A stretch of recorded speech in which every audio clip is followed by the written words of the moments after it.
Hey guys, this is Sonu Alawat. Finally काफी लंबा इंतजार करने के बाद गुड न्यूज आई चुकी है। जी हां दोस्तों, पूरे 4 साल के बाद यूपी पुलिस सब इंस्पेक्टर की ये भर्ती निकलकर आई है। इसकी खास बात यह है, ऑल इंडिया की वैकेंसी होती है, मेल और फीमेल दोनों ही कैटेगरी कैंडिडेट एलिजिबल है। तो भाई आगे इस वीडियो में Uttar Pradesh police sub inspector की इस नई भर्ती के बारे में आपको संपूर्ण जानकारी देने वाला हूं कि भाई कौन कौन कैंडिडेट इस वैकेंसी के लिए ऑनलाइन फॉर्म अप्लाई कर सकता है। इसका पूरा selection procedure step by step आपको समझाने वाला हूं। एग्जाम पैटर्न, सिलेबस को डिस्कस करने वाले हैं, फिजिकल एलिजिबिलिटी क्राइटेरिया को डिस्कस करने वाले हैं, रनिंग, हाइट, वेट, चेस्ट का मिनिमम क्राइटेरिया क्या है, डिटेल के साथ आपको समझाऊंगा। सिलेक्शन होने के बाद इस पोस्ट के ऊपर exact initial in hand salary कितनी मिलेगी, training period, exam centres, job location के बारे में बात करेंगे। गाइस, अगर आप इस भर्ती को लेकर थोड़े से भी इंटरेस्टेड है ना, वीडियो को पूरे ध्यान से आखिर तक जरूर देखिएगा।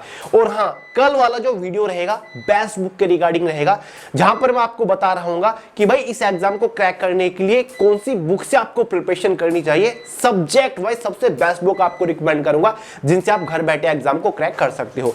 तो चलिए गाइस, बहुत ज्यादा टाइम वेस्ट नहीं करते, वीडियो शुरू करते हैं। बट उससे पहले आपको पता होगा, संपूर्ण भारत के इतिहास के most important multi colour highlighted hand written notes PDF form में आपको प्रोवाइड कर रखे हैं। ये भारत के पहले ऐसे multi colour hand written notes हैं जहां पर आपको बेसिक टू एडवांस लेवल की step by step topic wise theory तो मिलती है, साथ ही सबसे ज्यादा बार पूछे जा चुके ऑब्जेक्टिव क्वेश्चंस विद डिटेल और इजी एक्सप्लेनेशन के साथ मिलते हैं।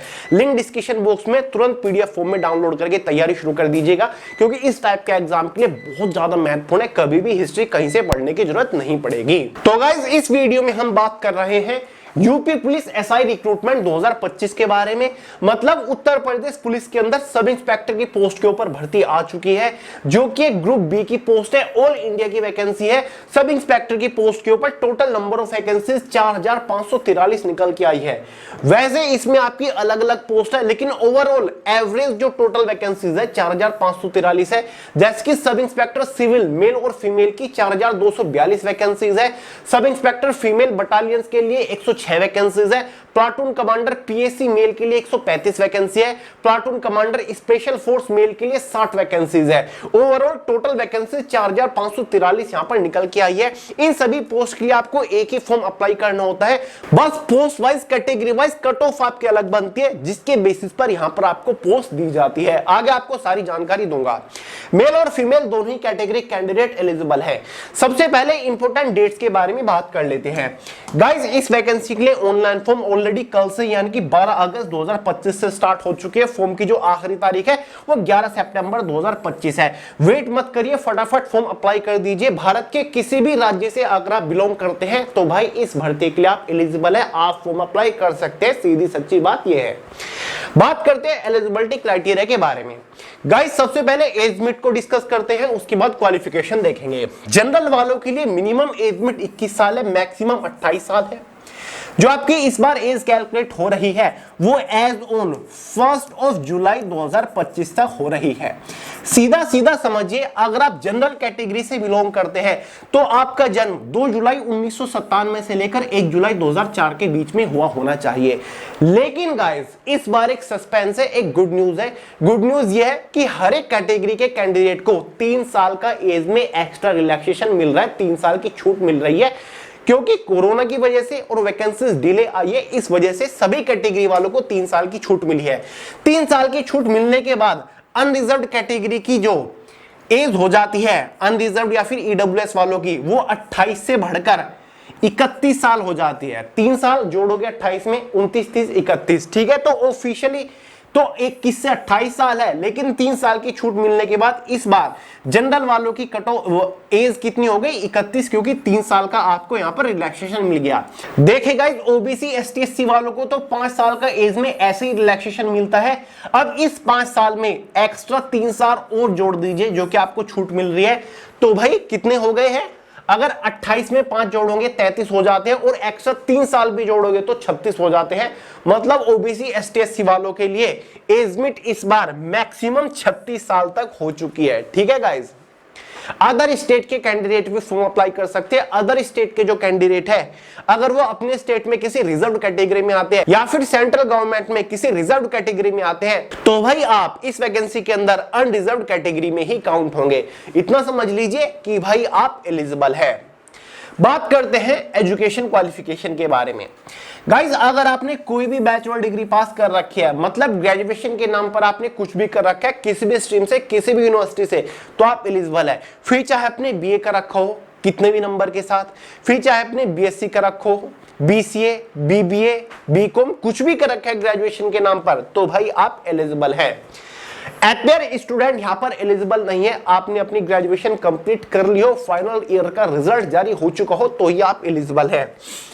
सिलेक्शन प्रोसीजर के बारे में बात करेंगे, यानी कि गाइस जब आप इस वैकेंसी के लिए ऑनलाइन फॉर्म अप्लाई कर दोगे, फाइनल सिलेक्शन लेने तक किस किस स्टेज से होकर गुजरना पड़ेगा। बेसिकली इसका complete selection procedure 3 major stages के ऊपर टिका हुआ है। स्टेज फर्स्ट जिसमें आपको एक ओएमआर बेस्ड एग्जाम कंडक्ट कराया जाएगा, मतलब एक ऑफलाइन एग्जाम कंडक्ट कराया जाएगा। उसके बाद स्टेज सेकंड में फिजिकल टेस्ट आपका होगा, डॉक्यूमेंट वेरिफिकेशन होगा जो कि जस्ट क्वालिफाइंग नेचर होता है। स्टेज थर्ड में एक मेडिकल टेस्ट होता है, ये भी क्वालिफाइंग नेचर होता है। सबसे पहले स्टेज फर्स्ट के बारे में बात कर लेते हैं जिसमें आपको एक ओएमआर बेस्ड एग्जाम कंडक्ट कराया जाएगा। ठीक है, इस एग्जाम में 4 सेक्शन से सब क्वेश्चंस पूछे जाएंगे। 4 अलग अलग सेक्शन में एग्जाम को डिवाइड किया गया है। एग्जाम आपका ऑफलाइन ही होने वाला है। पहला सब्जेक्ट है जनरल हिंदी, मतलब सामान्य हिंदी, जिससे टोटल 40 क्वेश्चंस आएंगे 100 नंबर के अंदर। अब आप सोच रहे होंगे क्वेश्चन 40 और 100 नंबर के अंदर ये क्या चक्कर है। इस एग्जाम में एक क्वेश्चन के लिए 2.5 नंबर दिए जाते हैं। एक क्वेश्चन 2.5 मार्क का होता है, इसलिए ये 40 क्वेश्चन कितने नंबर के हो गए, 100 नंबर के हो गए। समझ गए।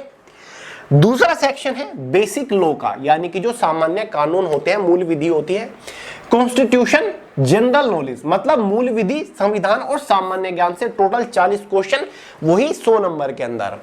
तीसरा section numerical and mental ability test, संख्यात्मक एवं मानसिक योग्यता परीक्षा, यानी कि क्वांटिटेटिव एप्टीट्यूड जो होता है आपका न्यूमेरिकल एबिलिटी, 40 क्वेश्चन 100 नंबर के अंदर। चौथा section mental aptitude test, IQ test, reasoning test. ठीक है, यानी कि जो आपका जनरल इंटेलिजेंस है, रीजनिंग रहता है ना, मानसिक अभिरुचि परीक्षा, बुद्धिमत्ता परीक्षा या फिर तार्किक परीक्षा, 40 क्वेश्चन वही 100 नंबर के अंदर। इसी के बेसिस पर एग्जाम में क्वेश्चंस तो हो जाते हैं 160। एग्जाम की टोटल मार्किंग कितनी हो जाती है, 400, मतलब 160 क्वेश्चन एग्जाम में 400 नंबर का पेपर रहेगा। इन 160 क्वेश्चन को सोल्व करने के लिए आपके पास 2 घंटे का टाइम रहेगा, मतलब 120 मिनट का टाइम आपके पास रहने वाला है। एग्जाम में कोई भी नेगेटिव मार्किंग नहीं होती, नो नेगेटिव मार्किंग। ठीक है गाइस, एग्जाम में नेगेटिव मार्किंग नहीं होती। बिंदास 160 के 160 क्वेश्चन सही करके आइएगा। अब इस एग्जाम में एक सस्पेंस है, यहां पर आपको हर एक सेक्शन को क्वालिफाई करना होगा, मतलब हर एक सेक्शन में 35% मार्क्स आपको लेकर आने होंगे। हर एक सेक्शन 100 नंबर का है, तो भाई हर एक सेक्शन में कम से कम 35 नंबर आपको लाने होंगे। ठीक है, अगर आप हर एक सेक्शन में 35 नंबर ला पाते हो तो ही आप सेकंड स्टेज के लिए क्वालिफाई कर पाओगे। ओवरऑल आपको 50% मार्क्स लाने होंगे। कितने, 50% मार्क्स। पूरा पेपर कितने नंबर का है आपका, 400 नंबर का है, तो कम से कम अगर आप 200 नंबर ले आते हो और हर सब्जेक्ट में 35-35 नंबर ले आते हो तो ही आप सेकंड स्टेज के लिए कंसिडर करे जाओगे। ठीक है, पूरा पेपर आपका बायलैंग्वेज होगा, बस हिंदी को छोड़कर, ये तो हिंदी में ही रहेगा, बाकी आपका हिंदी इंग्लिश में एग्जाम में क्वेश्चंस पूछे जाने वाले हैं। ठीक है गाइस, समझ गए यहां तक। एग्जाम क्वालिफाई करने के बाद, एग्जाम होने के बाद कैटेगरी वाइज एक इनिशियल क्वालिफाइंग कट ऑफ बनती है 400 नंबर में से, जो कि डिसाइड करेगी कि क्या आप फिजिकल टेस्ट के लिए क्वालिफाई कर गए हो। फिजिकल टेस्ट के ऊपर बढ़ने से पहले एग्जाम सिलेबस को डिस्कस करेंगे गाइस। इसके एग्जाम का full detail syllabus, subject wise, topic wise PDF form में मैंने way to success Telegram channel के अंदर प्रोवाइड करा दिया, जिसका लिंक वीडियो के नीचे डिस्क्रिप्शन बॉक्स में, जहां से आप पूरे सिलेबस को पीडीएफ फॉर्मेट में डाउनलोड करके अच्छे से देख सकते हैं, समझ सकते हैं कि भाई किस सब्जेक्ट के अंदर से कौन से टॉपिक के ऊपर मोस्टली फोकस करना है। तो टेलीग्राम चैनल का लिंक वीडियो के नीचे डिस्क्रिप्शन बॉक्स में है। एग्जाम क्वालिफाई करने के बाद फिजिकल टेस्ट के लिए आपको बुलाया जाएगा। फिजिकल टेस्ट में आपकी 2 चीजें होंगी, एक आपका पीएसटी यानी कि फिजिकल स्टैंडर्ड टेस्ट, मतलब मेजरमेंट टेस्ट, जिसमें हाइट, वेट, चेस्ट मेजर होती है। पीईटी फिजिकल एंड्योरेंस या फिर फिजिकल इफिशिएंसी टेस्ट, जिसमें आपकी रनिंग होने वाली है। मेल कैंडिडेट के लिए, ठीक है, रनिंग के बारे में सबसे पहले हम बात करते हैं।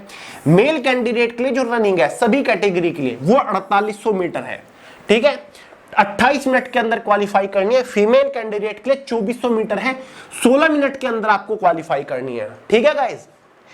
हाइट के बारे में बात करें, ये कौन सी मेल कैंडिडेट की कैटेगरी है? General category, OBC category, SC category के जो मेल कैंडिडेट्स हैं, मिनिमम हाइट 168 सेंटीमीटर है। एसटी कैटेगरी को हाइट में रिलैक्सेशन है, आपकी हाइट 160 सेंटीमीटर मिनिमम होनी चाहिए।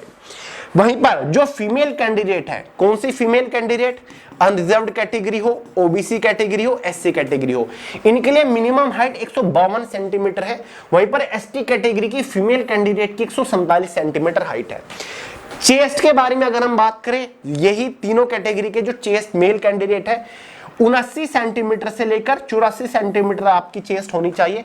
मिनिमम 5 सेंटीमीटर का चेस्ट में फुलाव देना होगा, ठीक है, एक्सपेंशन देना होगा चेस्ट में, ये सबसे ज्यादा जरूरी है।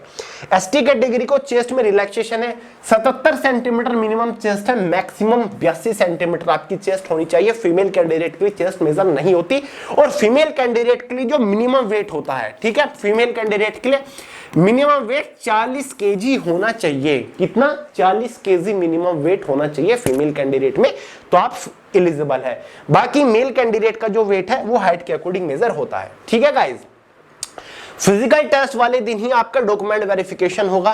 पूरा physical test, document verification qualifying nature है, कोई भी नंबर आपको नहीं दिया जाएगा। फिजिकल टेस्ट क्वालिफाई करने के बाद मेडिकल टेस्ट के लिए आपको बुलाया जाता है, उसके बाद वो भी क्वालिफाइंग नेचर होता है। उसके बाद आपकी फाइनल मेरिट बनती है। फाइनल मेरिट वही 400 नंबर में से बनेगी एग्जाम के मार्क्स के बेसिस पर। ये फाइनल मेरिट आपकी पोस्ट वाइज रहेगी। प्लाटून कमांडर की भी पोस्ट आपकी, स्पेशल फोर्स की भी इसमें पोस्ट है, सिविल सब इंस्पेक्टर की भी पोस्ट है, तो सभी की कट ऑफ अलग अलग रहती है जिसके बेसिस पर आपको यहां पर पोस्ट दी जाती है। हालांकि सभी पोस्ट आपकी सब इंस्पेक्टर की है, फिर चाहे वो प्लाटून कमांडर हो या फिर आपकी पीएससी के अंदर हो या फिर आपकी स्पेशल फोर्स के अंदर हो, ठीक है। तो 400 नंबर में से आपकी कैटेगरी वाइज कट ऑफ बनने वाली है, general, OBC, EWS, ST, SC की, जिसके बेसिस पर आपको फाइनल यहां पर सिलेक्शन मिलेगा। तो भाई दो बार एक तरीके से इसकी कट ऑफ बनती है, एक बार तो एग्जाम होने के बाद, एक बार फाइनल मेरिट बनती है, ठीक है गाइस। बात करते हैं सैलरी वगैरह कितनी मिलेगी। इस पोस्ट का जो ग्रेड पे है वो 4200 रुपए है। ग्रुप बी की ये पोस्ट है गाइस। इस पोस्ट का जो बेसिक पे है 34,800 रुपए है। जस्ट आफ्टर सिलेक्शन इस पोस्ट के ऊपर 60,000 रुपए महीना तक आपकी शुरुआती सैलरी रहती है। जो प्रोफाइल आपको पता ही है, कंधे के ऊपर, वर्दी के ऊपर 2 स्टार आपके रहेंगे, प्रॉपर पिस्टल आपको यहां पर मिलती है। जो पुलिस वाला काम होता है वही आपको करना है। आप सभी को बताने की जरूरत नहीं है कि भाई किसी भी पुलिस फोर्स के अंदर सब इंस्पेक्टर का काम क्या होता है, एक दरोगा का काम क्या होता है, ठीक है। जॉब लोकेशन आपकी ऑल ओवर उत्तर प्रदेश के अंदर रहेगी। एग्जाम सेंटर्स भी आपके ऑल ओवर उत्तर प्रदेश के अंदर रहने वाले हैं। जो अदर स्टेट के कैंडिडेट होंगे उनको भी एग्जाम देने उत्तर प्रदेश आना पड़ेगा। उनकी हमेशा पोस्टिंग उत्तर प्रदेश के अंदर ही रहने वाली है। क्लियर है गाइस। इस वैकेंसी के लिए ऑनलाइन फॉर्म स्टार्ट हो चुकी है। फॉर्म फीस के बारे में अगर हम बात करें, जनरल, ओबीसी, ईडब्ल्यूएस वालों के लिए 500 रुपए फॉर्म फीस चार्ज किए गए हैं। एसटी, एससी वालों के लिए 400 रुपए फॉर्म फीस चार्ज किए गए हैं। गाइस 12 अगस्त से ऑनलाइन फॉर्म अप्लाई किए जाने, 11 सितंबर तक फॉर्म भरे जाएंगे। तैयारी नेक्स्ट लेवल की शुरू कर दीजिए।